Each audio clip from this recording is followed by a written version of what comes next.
Hay silencios que pesan más que cualquier palabra.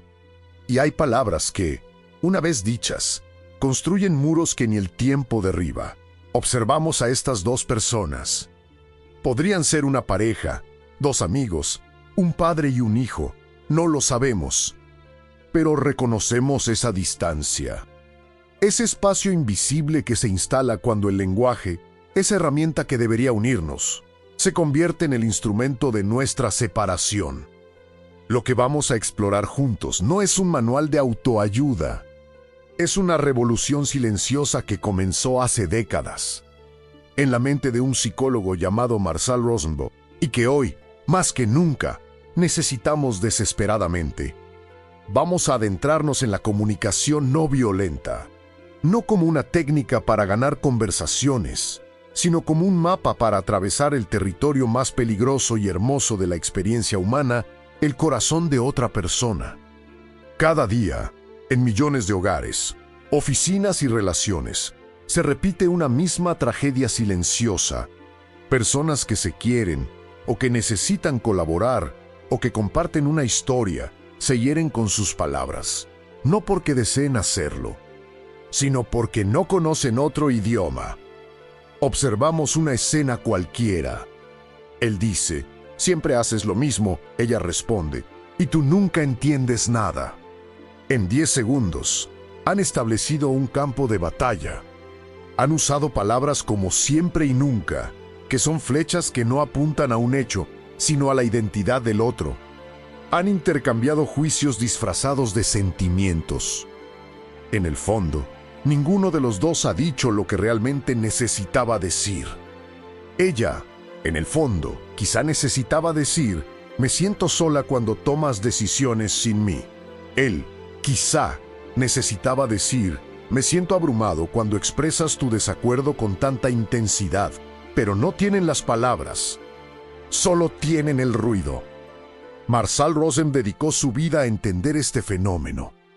Creció en un entorno donde la violencia era común. Y se preguntó, ¿qué hace que, incluso cuando queremos amar, terminemos hiriendo? Su respuesta, destilada a lo largo de décadas de trabajo en zonas de guerra, escuelas y prisiones, fue tan simple como devastadora. Hemos sido educados en un lenguaje que separa, que juzga, que exige. Un lenguaje que, estructuralmente, es violento. No hablamos de violencia física. Hablamos de una violencia más sutil, más aceptada socialmente, pero igual de destructiva. La violencia de decir eres un irresponsable en lugar de necesito confiar en ti. La violencia de decir tendrías que habérmelo dicho en lugar de me duele no haberlo sabido antes. Rosenberg identificó varias formas de violencia estructural en nuestro lenguaje cotidiano. No son pecados. Son hábitos lingüísticos que hemos heredado. Y reconocerlos es el primer paso para desactivarlos. El juicio moral. Cuando decimos es que es muy egoísta, o no tiene corazón, o es una persona tóxica, estamos haciendo algo muy concreto. Estamos confundiendo un acto con una identidad. Estamos diagnosticando al otro, en lugar de expresar nuestro malestar. El juicio cierra puertas. Define a la persona y la etiqueta, y una vez etiquetada, es difícil ver más allá de la etiqueta. La exigencia disfrazada. A menudo, nuestras peticiones vienen envueltas en amenazas implícitas. Si me quisieras, lo harías. Cualquiera haría esto por su pareja.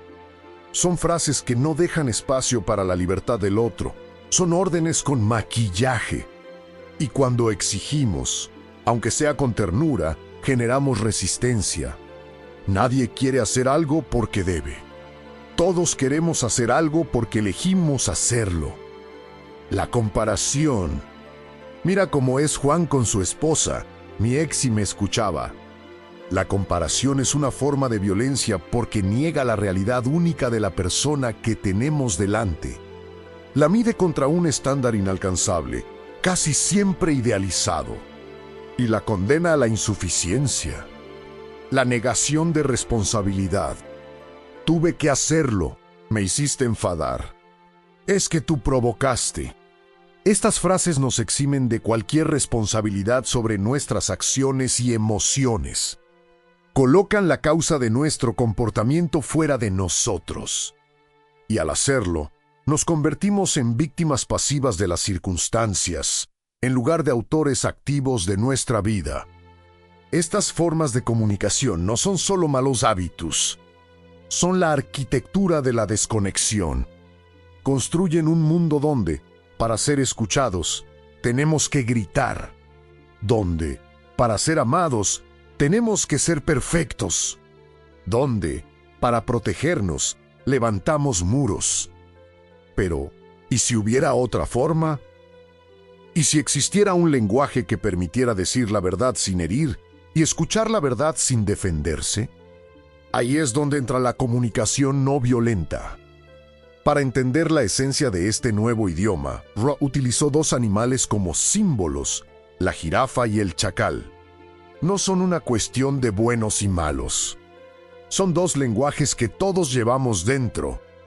El chacal es nuestro lenguaje cotidiano, el que aprendemos por defecto. Es el lenguaje del juicio, la comparación, la exigencia. El chacal ve el mundo en blanco y negro, en términos de bueno o malo, correcto o incorrecto, su cuello es corto. Solo ve lo inmediato, lo que le afecta a él. El chacal reacciona rápido, muerde cuando se siente amenazado. Es el lenguaje de la supervivencia emocional. La jirafa, por otro lado, es el animal terrestre con el corazón más grande. Y tiene el cuello más largo, lo que le permite ver el panorama completo, más allá del conflicto inmediato. La jirafa habla desde el corazón. Su lenguaje no juzga, sino que observa. No exige, sino que pide. No acusa, sino que expresa sus necesidades. En cada uno de nosotros hay un chacal y una jirafa. El objetivo de la comunicación no violenta no es matar al chacal, sino fortalecer la voz de la jirafa. Aprender a escucharla y a darle el espacio para hablar, incluso en medio de la tormenta. La comunicación no violenta se estructura en torno a 4 preguntas fundamentales. No son pasos rígidos, sino dimensiones de una nueva conciencia. Son 4 filtros a través de los cuales podemos aprender a expresar nuestra verdad y a escuchar la del otro. Primera pregunta: ¿qué observo realmente? La mayoría de nosotros no observamos, evaluamos. Confundimos lo que ocurre con la historia que nos contamos sobre lo que ocurre. Decir llegaste tarde es una observación.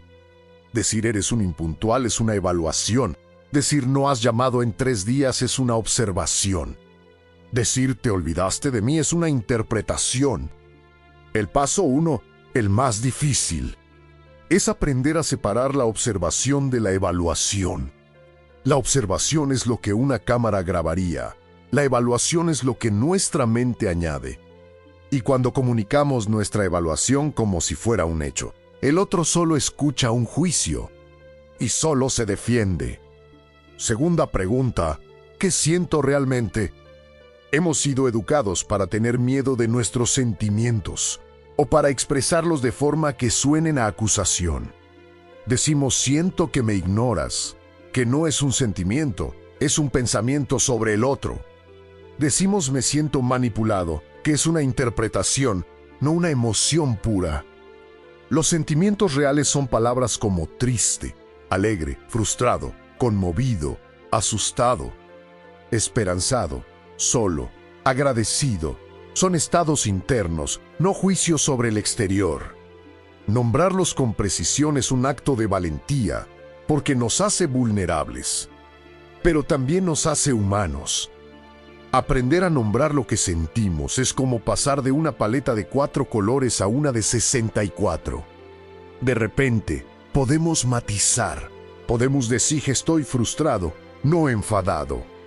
Podemos decir estoy nostálgico, no triste. Y esa precisión permite al otro entendernos de verdad, no solo reaccionar a nuestra intensidad. Tercera pregunta: ¿qué necesito? Aquí está el corazón del modelo Rosenberg. Descubrió que todos los sentimientos, sin excepción, señalan necesidades universales. La tristeza señala la necesidad de conexión, de comprensión, de consuelo. La rabia señala que una necesidad ha sido ignorada o violentada. La alegría señala que una necesidad ha sido satisfecha. No hay sentimientos malos, solo hay señales. Y detrás de cada señal hay una necesidad profunda, común a toda la humanidad, la necesidad de autonomía, de reconocimiento, de seguridad, de propósito, de comunidad, de cuidado. Cuando entendemos que detrás de la ira de alguien hay una necesidad de respeto, o detrás de su silencio hay una necesidad de protección, la relación cambia. El otro deja de ser un enemigo y se convierte en un compañero de necesidad. Ya no peleamos, negociamos. Cuarta pregunta: ¿qué pido? Finalmente, una vez que hemos observado, sentido y conectado con nuestra necesidad, podemos formular una petición, pero no cualquier petición. Una petición en comunicación no violenta tiene 3 características. Es concreta, es positiva y es negociable. No pedimos que me valores, porque eso es abstracto. Pedimos: ¿podrías dedicarme 15 minutos esta noche, sin teléfono, solo para conversar? No pedimos no me grites, porque lo que pedimos es lo que no queremos. Pedimos: ¿podemos hablar en un tono más bajo? Y siempre, siempre, la petición es una invitación, no una exigencia. El otro tiene derecho a decir que no. Y si dice que no, entonces negociamos. Buscamos otra forma de satisfacer la necesidad. Estas 4 preguntas son el mapa. Pero un mapa no es el territorio. La verdadera revolución ocurre cuando intentamos usar este mapa en el caos de la vida real. Hemos hablado de cómo expresarnos, pero la otra mitad de la comunicación, quizá la más difícil, es escuchar. Escuchar cuando alguien nos ataca, nos culpa, nos exige. Escuchar sin defendernos, sin contraatacar, sin huir. La comunicación no violenta nos ofrece una herramienta radical para esos momentos.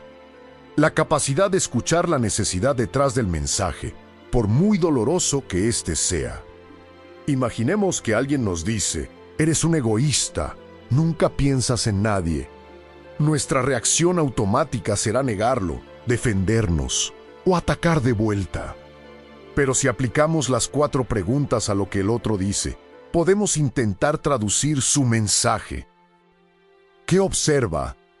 Quizá observa que no la hemos llamado en varios días. ¿Qué siente? Probablemente tristeza, soledad, tal vez miedo. ¿Qué necesita? Necesita sentirse importante para alguien. Necesita conexión. ¿Qué pide? Quizá, en el fondo, pide: ¿podrías llamarme más a menudo? No es fácil. Requiere una enorme presencia y una gran dosis de compasión.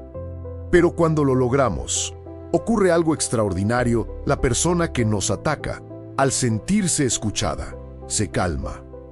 Porque lo que realmente quería no era herirnos, sino que su dolor fuera visto. En las relaciones de pareja, la comunicación no violenta encuentra su campo de batalla más complejo y su promesa más hermosa. Porque amamos tenemos mucho que perder. Y porque amamos, nuestras necesidades son más profundas y nuestras heridas más sensibles. Él llega cansado del trabajo. Ella ha tenido un día difícil con los niños. Él necesita silencio, ella necesita hablar. Sin las herramientas adecuadas, esta diferencia de necesidades puede convertirse en una guerra fría que dure días. Con las herramientas de la CNV, él podría decir: cariño, necesito 15 minutos de silencio para desconectar del trabajo. Luego, con toda mi atención, quiero escucharte. Ella podría decir: necesito sentir tu presencia ahora mismo. Podemos estar 10 minutos juntos, en silencio, abrazados, antes de que te desconectes. No se trata de eliminar el conflicto. El conflicto es inevitable cuando 2 personas auténticas comparten una vida. Se trata de transformar el conflicto, de pasar de ser dos ejércitos enemigos a ser dos exploradores que, juntos, cartografían un territorio desconocido. La familia, el lenguaje está especialmente cargado, porque no elegimos a nuestra familia y porque en ella se forjaron muchos de nuestros patrones más profundos. Las conversaciones con padres, hijos o hermanos pueden activar heridas muy antiguas. ¿Un padre todavía con ese trabajo? ¿Cuándo vas a sentar cabeza? La interpretación fácil es que nos juzga, que no nos acepta. Detrás de esa frase, hay un padre que probablemente necesita seguridad para su hijo, que necesita saber que estará bien. Su forma de expresar ese cuidado es torpe, pero el cuidado está ahí. Un hijo adolescente dice, siempre estás encima de mí. La interpretación fácil es que nos rechaza. La interpretación desde la comunicación no violenta es que necesita autonomía, espacio para descubrir quién es. La comunicación no violenta no borra la historia. No pretende que las heridas no duelan, pero ofrece un camino para hablar, incluso desde la herida, sin abrir nuevas heridas. Para decirme duele cuando dices eso en lugar de eres un insensible. Para decir necesito que confíes en mis decisiones en lugar de déjame en paz. En el mundo laboral, donde el poder y la jerarquía añaden capas de complejidad, la comunicación no violenta puede parecer ingenua. Y sin embargo, es aquí donde a menudo es más necesaria. Porque los conflictos no resueltos en el trabajo envenenan equipos, frenan proyectos y generan un coste humano y económico enorme. Un jefe dice, este informe llega tarde otra vez. El empleado escucha, eres un incompetente, y se defiende o se hunde. Pero si el empleado pudiera escuchar la necesidad detrás de la frase, tal vez descubriría que su jefe necesita cumplir con sus propios plazos, que necesita confianza en su equipo, que está presionado desde arriba. Un empleado dice, no puedo asumir más trabajo. El jefe escucha, es vago, no tiene compromiso. Pero si el jefe pudiera escuchar la necesidad, tal vez descubriría a alguien que necesita sentirse competente, que quiere hacer bien su trabajo pero está desbordado, que necesita apoyo o priorización. No se trata de ser ingenuos, el poder existe. Las estructuras existen, pero incluso dentro de ellas, la forma en que elegimos comunicarnos puede crear espacios de colaboración donde antes solo había resistencia. Puede transformar un jefe que ordena en un líder que inspira. Puede transformar un empleado que obedece en un colaborador que aporta. Hemos recorrido un largo camino, desde el lenguaje que hiere hasta el lenguaje que conecta, desde el juicio hasta la observación, desde la exigencia hasta la petición, desde la desesperanza de la incomunicación hasta la posibilidad siempre abierta del encuentro. La comunicación no violenta no es una fórmula mágica. No garantiza que nunca volveremos a sentirnos incomprendidos o que nunca volveremos a herir a quien amamos. Pero ofrece algo más valioso, un camino de regreso, una forma de, cuando nos perdemos en el laberinto de las palabras, encontrar la salida. No se trata de ser perfectos, se trata de estar presentes.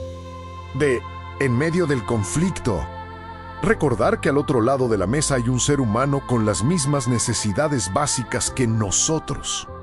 Ser visto, ser escuchado, ser valorado, ser amado.